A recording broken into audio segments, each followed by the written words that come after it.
Hello, this is my very basic journal template. I developed this because I needed to find a way to write more effective journal articles that would really get through to the highest level journals. Because after a while, you kind of work out that you can get things through, but if you want to progress your career, you need to do something better. So this is based on a whole load of research I've done, of courses I've taken, of books I've read, of seminars I've attended, and I've kind of compiled together mainly a language that I understand. So I'm going to talk you through what it's here. Now, the most important thing is that you've got the writing order. You start off with doing your 10 guiding sentences, which we'll go over in a second. Then we'll go over methods, results, discussion, conclusion. Then you go back to your introduction, abstract, and finally your title. Now you could add something at the end of here, which is SEO of article, but that's something more advanced later on. Now, the reason why I do it in this way is that you start off with something which is pretty much not equivocal. You pretty much just you are doing the methods that you're doing. You have the results you have. Discussions where you start to bring in previous research and everything else, conclusions where you finally end up, and then you write introduction at the end of this because you're trying to steer the reader towards the first pieces. And the abstract is summarising what you've done. The title is something that's going to grab the reader and get their attention. And SEO is making it easy to see. Now all this becomes after the 10 sentences. Now this is, if we zoom down a little bit here, giving yourself a 10-sentence outline of what you're doing. This has two purposes. The first one is making sure that you are incredibly clear in your mind what you're doing before you do it. It's really amazing how many people try to get a paper, they write it, they spend months, and then when you go, well, what you're trying to achieve, they're not really too sure. We ask them what the big picture is, they're not too sure, and what impact, they're not really too sure. These things you have to work out to start. If you don't know what you're trying to achieve, you can't achieve it. So you start off by saying, we need to understand something because reason. Now, whatever you're researching, be it chemistry or physics or art, you have the same kind of thing. So we need to understand how something works or why something happens or what people think about something for a reason. Now, if you can't think of a good reason, you shouldn't be doing it. So it should be very easy to think what these are. If you have three aims, that's a very good way of doing something. So you really need 3 points. So you need to understand something because something. After you've done these three, you move on to 7, 8, 9, which is a weird order, but it does actually work, which is in order to understand something, we did something. So you'll see these are coded in the same way, which is you copy and paste these two together. Now this comes in handy really a lot later on, but it pretty much is in order to understand something, we do something. When you pepper your journal article with the same language all the way through, it reinforces what you're doing and why. If you use different words, different phrases, different ways of describing things all the way through, it's very easy for your reader to get lost. But when you use the same things all the way through, then you can follow and go, yep, I know where we are, we're doing this because of this reason. So for every one of these, you create one of these. So that's 6 straight off the bat. And then we move into the first sentence, which is saying what the big picture is and then say what the paper's about. So the big picture is what you're trying to achieve in the global sense, so what you're really aiming towards total. So if you're doing genetic engineering of pigs to make more meat, it's not because you really care about pigs, it's because you want to make more meat. So in order to solve the food crisis, we're going to look at genetic engineering pigs. So really big picture, what you're really aiming towards, and then the small piece that you're aiming towards. Well, then you have the second sentence, which is justifying what you're doing. So in one sentence, you can say why what you're doing is important, and you don't want to just say what we're doing is important because that's kind of useless. You're going to use numbers. So I'm doing something about fashion apps here. So fashion is worth $212 billion, and about 12% of it is actually online at the moment. So there's a great potential for growth that's not really being capitalized on at the moment. So you need to be working on that. And when you read that, you go, actually, yeah, this thing here is very useful. Once done that, you can do number 6, which is where you describe actually what you've done. So this paper does this, analyzes this, thinks about this. Finally, number 10 is you say, right, what was the impact going to be? So once you achieve your thing, how is it going to change the world? Once you've got these together, you'll have a really good idea of what you're doing and why. And you're going to be copying and pasting these throughout your work. Once you've got this done, actually, it's one of the hardest parts because it really forces you to rethink what you're doing. So let's jump through the various sections. So we've got here the methodology. There's bullet points here, and these are things saying, right, if you hit all of these targets, then you really should be doing well. So this is pretty much going through like anything, describing what you're doing and how. This is where you might wish to return to copying and pasting out numbers 7, 8, and 9. So in order to do this, we did that. In order to do this, we did that. These are all parts that feed into methodology. So that's a good place to put them in there. Make sure you do copy and paste these things. These phrases here are what you call tag phrases. You copy and paste them all throughout so everything makes sense very easily. Someone skimming through can make sense. Then you have your results, and again we've got our points here. I'm not going to go through all the points, but if you do all of these things, then your results will seem pretty clear. One thing I would say is make sure that your results really, really clearly line up with your first 3 sentences you wrote. So if that means breaking your results section down to 3 sections, then that's a really good way to do that. But make sure that what you're doing actually does address that. If it's not addressing it, then you've done something wrong. So you've written out your results, and then your discussion comes up. Now, once again, I would recommend that you've got 3 aims, then you have 3 sections here, so using the same language. And you can say in a way that, if we go back to here, so in order to understand whatever we did this, so you can actually start your discussion by, in order to understand whatever the aim was, we did whatever it is and we found this. And then you go on describing it. So you've got 3 sections, maybe 3 aims, all starting with the same repeating language, copy over again, and it's really, really easy to jump around straight to these parts and find the answer to the aim you started with. We'll go back to the start in a few minutes. I know we're working backwards, but it does make sense. So yeah, you're pretty much just working through all of these parts. Don't try and be overly clever, and make sure you're using language people can actually read, because remember that you might be very intelligent, know what you're talking about, but the reader probably doesn't understand everything.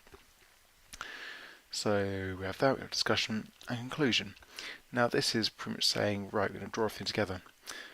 Before we move on to that, I'm going to say that after I've done the results, I put my headings in discussion, I go through the results section and I bullet point out my key results for each heading part there, just so I know what I'm going to be talking about. So you really are talking about each part in relation to the aim. So you might have 3 parts there. And then for each subheading, you're going to say what you found, say how it relates to literature, and say what it means as an impact. So conclusion, once again, we just have some things set up here which you've got to hit. So this paper set out 2. You can take lots of this by going back to your first sentences. You've got contribute to the big picture by doing this. That's the big there. And you've got a word there. So really try and paint the picture of what your paper is trying to do by copying and pasting those things. The reason why you put it at the very front is that people often jump to the conclusion without reading your work. So having it there is a really good way to make them aware of what you're trying to do. List your main contribution. If you found something that's really big, have a paragraph saying the main contribution is this. That's because it really makes it clear that when someone's read it, they know what your contribution is. A lot of the time people try and write this in paragraphs and have it hidden away somewhere and want the reader to play detective because that's very academic and very clever, but frankly it's wasting time, so really make it super clear there. The implications of this paper are, once again, really make it clear what your stuff means. If it means that people can build things differently or make things differently, do things cheaper, be more efficient, be more effective, start a new field of science, whatever it is, you write it there in really plain, clear English. Highlight limitations, pretty obvious, but everything's got limitations. Whatever it is, make them clear, but display them in a good way. So we got a smaller sample, but that allowed us to understand this because it's the first thing. Don't push yourself down too badly.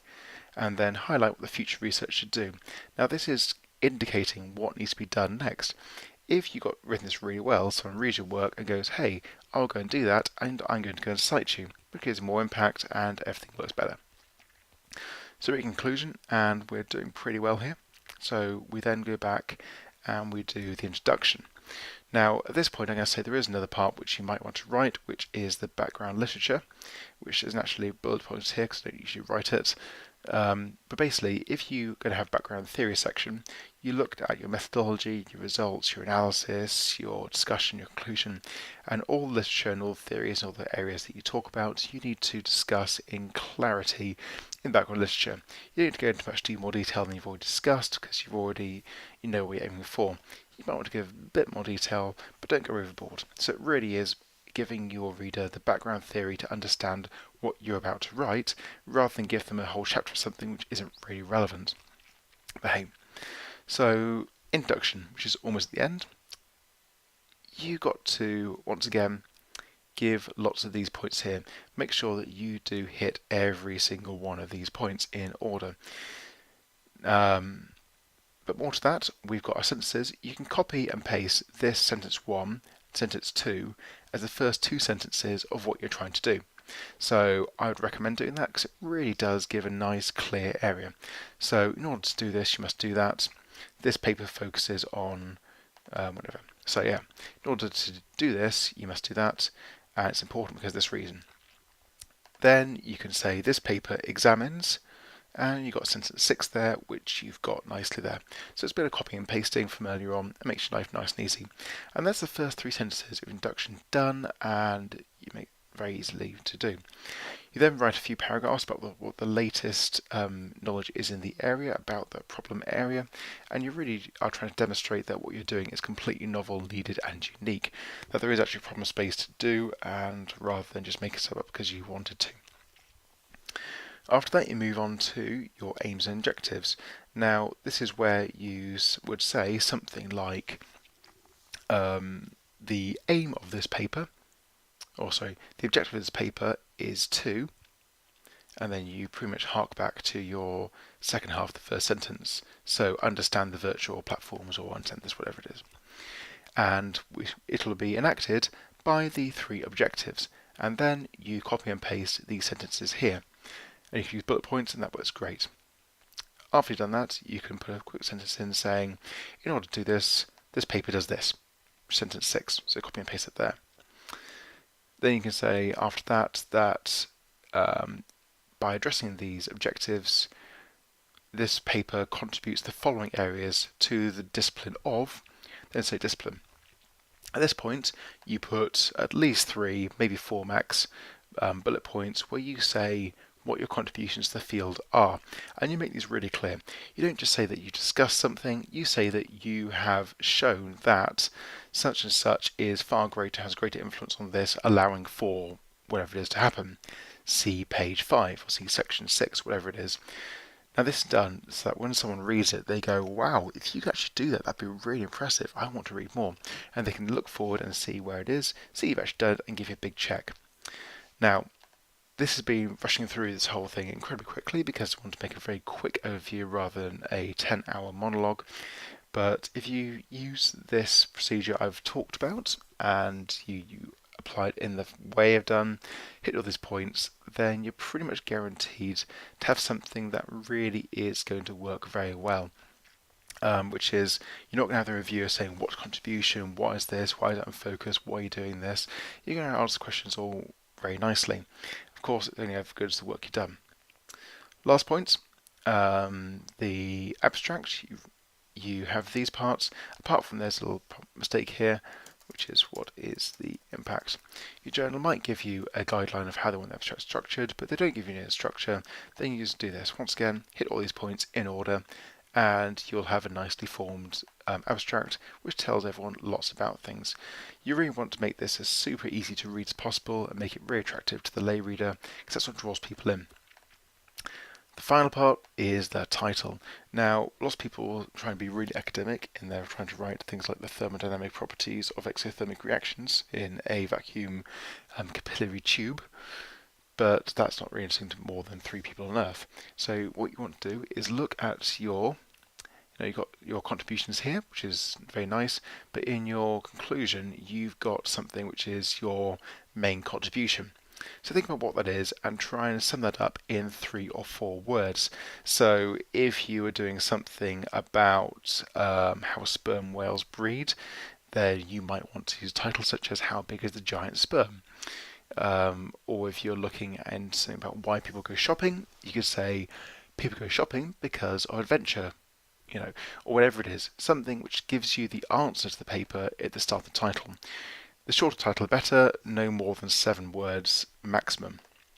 So that goes there. And so there's the final part, which is SEO. If you just Google SEO for journal articles, you'll find lots of advice, and this is making it web friendly so people can actually find your stuff online, and that is very important to having any kind of impact. This thing here, genetic structure of a section, that is something I've actually never used, but if you get lost in how to structure something, then this is a very good guide. So that is everything overall. The layouts and everything come from the journal page, so you can follow that. But if you follow this advice, then you'll be able to write a paper to pretty good quality without much effort, at least less going around in circles. So good luck.